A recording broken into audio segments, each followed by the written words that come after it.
আজকে অনেক অভিভাবক আছে ওস্তাদের উপরে কিন্তু এসে গরম নেয়, আসে না নাই? মনে রাখবেন যেই সমস্ত অভিভাবকেরা ওস্তাদকে শেখাইতে আসে তার মানে বোঝা যাচ্ছে, বুঝাইতে চায় যে আমি ওস্তাদের থেকে বেশি বুঝি। আরে তুমি যদি ওস্তাদের থেকে বেশি বুঝো তাহলে তোমার সন্তানকে বাড়ি নিয়ে যাও, তুমি পড়াও। কথা বলেন ঠিক কিনা? অনেক অভিভাবক কেমন আছে ওস্তাদের উপরে এসে গরম নাই, ওস্তাদকে শিখায়, হ্যাঁ আমার সন্তানকে এইভাবে পড়ান, আমার সন্তানকে এই করেন, আসেন নাই? শিক্ষকের সাথে এমন ভাবে ব্যবহার করে মনে হয় ও বড় শিক্ষক। কথা বলেন ঠিক কিনা? মনে রাখবেন আপনি আপনার সন্তানকে যার কাছে পড়তে দিয়েছেন, আপনার সন্তানের যে ওস্তাদ, মনে রাখতে হবে সেও আপনার একজন ওস্তাদ। সন্তান যেমন আপনার, সন্তান যেমন তার ওস্তাদকে ওস্তাদ মানে, অভিভাবককে তাকে ওস্তাদ মানতে হবে। কথা বলেন ঠিক কিনা? আর আপনি যদি মনে করেন না না আমার সন্তানের ওস্তাদ, আমার তো ওস্তাদ না, আমি শিক্ষককে শিখাবো, তারপর আপনার সন্তানকে বাড়ি নিয়ে যান, আপনিই শিখান। কথা বলেন ঠিক কিনা? আর যদি মনে করেন যে আমি পারি না তাই জন্য ওস্তাদের কাছে দিয়েছি, তাহলে ওস্তাদ যেভাবে বলবে সেটাই মানতে হবে। কথা বলেন ঠিক কিনা? আজকে অনেক অভিভাবক আছে ওস্তাদের কথা মানে না, বরং ছাত্র পক্ষ নিয়ে ওস্তাদের উপরে মামলা করে। কথা বলেন ঠিক কিনা? কোর্টে যায়, মামলা করে, ওস্তাদের নামে মামলা করে যে আমার সন্তানকে মারছে, এই করতে সেই করতে, হ্যান তেন, আছে না নাই?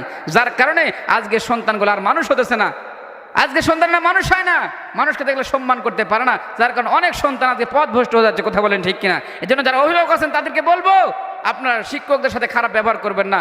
মনে রাখতে হবে আপনার সন্তান যার কাছে পড়তে দিয়েছেন, আপনার সন্তানের যিনি শিক্ষক, মনে মনে ভাববেন সেও আমার শিক্ষক। কথা বলেন ঠিক কিনা? আপনার সন্তান ওনার কাছ থেকে শিখে, আপনি মাঝে মাঝে প্রশ্ন করে আপনিও তার কাছ থেকে কিছু শেখার চেষ্টা করেন, তাহলে কিছু পাবেন। আর যদি মনে করেন যে না আমি নিজে শিখাবো, তাহলে আপনার এই সন্তান মানুষ হবে না। কথা বলেন ঠিক কিনা? কোনো মানুষ যদি তার সন্তানকে যদি আলেম বানাতে চায়, হাফেজ বানাতে চায়, তাহলে সর্বপ্রথম কাজ হলো বাবা মাকে, আলেম ওলামাকে মহব্বত করতে হবে, মাঝে সাথে আলেম ওলামাদের সাথে মুসাফা করতে হবে, পারলে আলেমদের সাথে একটু বৈঠকে থাকতে হবে, যদি পারেন খানা খাওয়া দাওয়াত দিবেন। আপনি যত আলেম ওলামাদের মহব্বত করবেন, তাদের সহাবতের কারণে আল্লাহ তাআলা আপনার সন্তানকেও আলেম হিসেবে কবুল করে নেবেন। যেরকম সুবহানাল্লাহ। এই জন্য অভিভাবকদেরকে বলবো ওস্তাদের সামনে এসে আপনারা ওস্তাদের উপরে গরম নেবেন না, এবং বলবেন যেইভাবে হোক হুজুর আপনি যেইভাবে পারেন আমার ছাত্রটাকে আপনি মানুষ করে দেন, যেইভাবে পারেন আমার সন্তানটাকে আপনি লেখাপড়া শিখান। এটা অভিভাবকের কথা হবে, অভিভাবক শিখাবে না। কথা বলেন ঠিক কিনা? তো যেই কথা বলতেছিলাম, তাহলে 1 নম্বর আমল নিজেকে কি বানাইতে হবে? কথা বলে না, নিজেকে ছোট বানা দিতে হবে। আপনি নিজেকে যত ছোট মনে করবেন, যত আল্লাহর গোলামি করবেন, যত তাবেদারি করবেন, তত বড় হবেন। কথা বলেন ঠিক কিনা?